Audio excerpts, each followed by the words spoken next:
Assalamualaikum warahmatullahi wabarakatuh. Selamat malam, saya Tarisa Aprilia Siswanto dari kelompok B ingin mempresentasikan kasus tentang laut teritorial.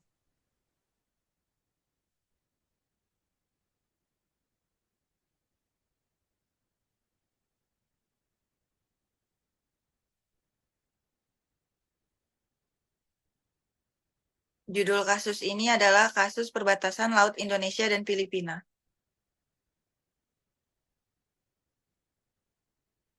Latar belakang sengketa adalah klaim zona ekonomi eksklusif yang tumpang tindih. Kedua negara mengklaim bagian dari zona ekonomi eksklusif mereka bersinggungan dengan menyebabkan kebingungan terkait batas wilayah yang sah untuk eksploitasi sumber daya laut seperti penangkapan ikan dan potensi sumber daya energi.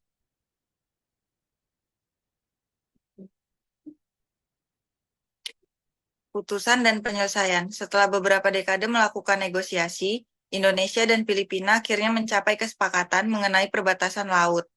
Mereka pada 23 Mei 2014. Perjanjian ini disahkan oleh kedua negara dan secara resmi menetapkan batas-batas maritim yang memisahkan antara zona ekonomi eksklusif Indonesia dan Filipina.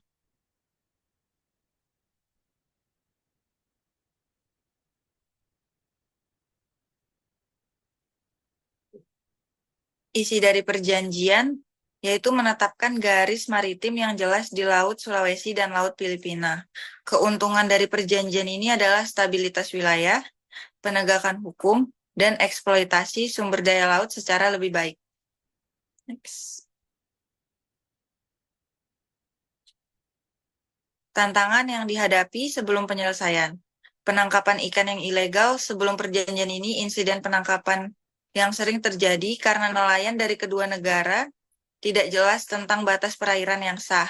Klaim tumpang tindih, sebelum batas maritim disepakati tidak ada negara yang menyebabkan zona ekonomi eksklusif masing-masing negara, yang menyebabkan kebingungan dan perselisihan. Setelah perjanjian ditandatangani, hubungan maritim antara Indonesia dengan Filipina menjadi lebih stabil. Tidak ada lagi sengketa utama terkait batas laut teritorial di antara kedua negara, dan mereka telah berfokus pada kerjasama, pengelolaan sumber daya laut, serta keamanan maritim.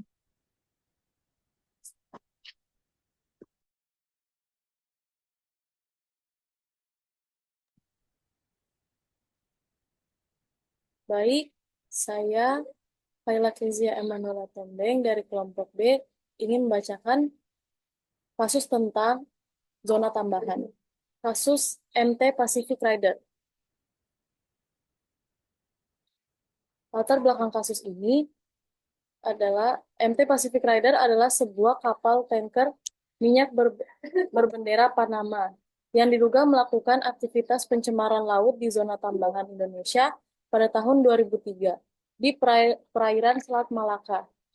Kapal ini diduga membuang limbah minyak secara ilegal di laut yang berada di luar batas laut teritorial Indonesia, namun masih berada di dalam zona tambahan, yaitu 24 mil dari garis dasar pasir pantai. Argumen pihak tergugat atau pemilik kapal. Pihak pemilik kapal berargumen bahwa Indonesia tidak memiliki kedaulatan penuh di zona tambahan dan penegakan hukum hanya boleh dilakukan terkait aspek tertentu, misalnya bea cukai dan keamanan, bukan untuk pelanggaran lingkungan. Mereka juga mengklaim bahwa pencemaran laut yang dituduhkan terjadi di luar wilayah kedaulatan Indonesia, sehingga tindakan penangkapan tersebut dianggap tidak sah.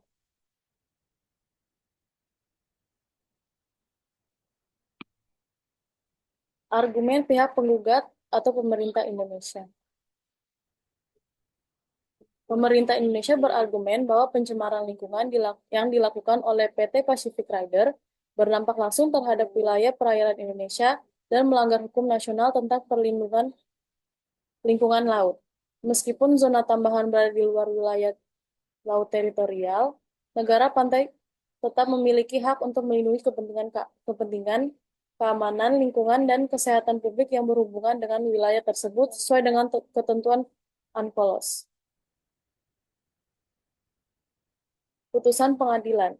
Kasus ini dibawa ke Mahkamah Agung Indonesia setelah melalui berbagai tingkat peradilan. Dalam putusannya, Mahkamah Agung Indonesia menegaskan bahwa Indonesia memiliki hak untuk menegakkan hukum terkait pencemaran laut di zona tambahan.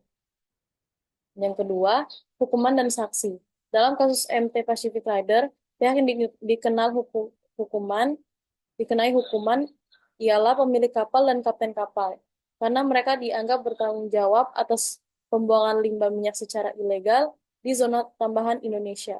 Mereka berdua dikenai sanksi pidana di mana pemilik kapal dikenai denda dan kapten kapal dijatuhi hukuman penjara.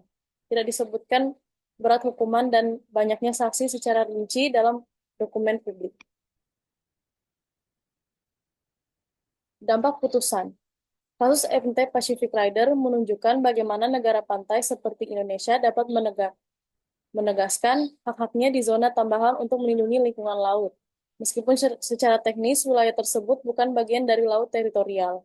Putusan ini juga menekankan pentingnya kerjasama internasional dalam penegakan hukum maritim, terutama di wilayah-wilayah yang sering dilalui oleh kapal-kapal asing.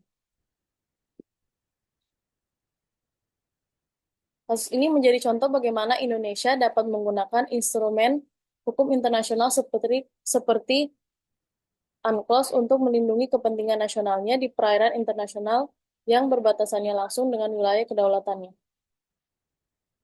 Sekian presentasi dari kami. Mohon maaf apabila ada salah kata. Terima kasih.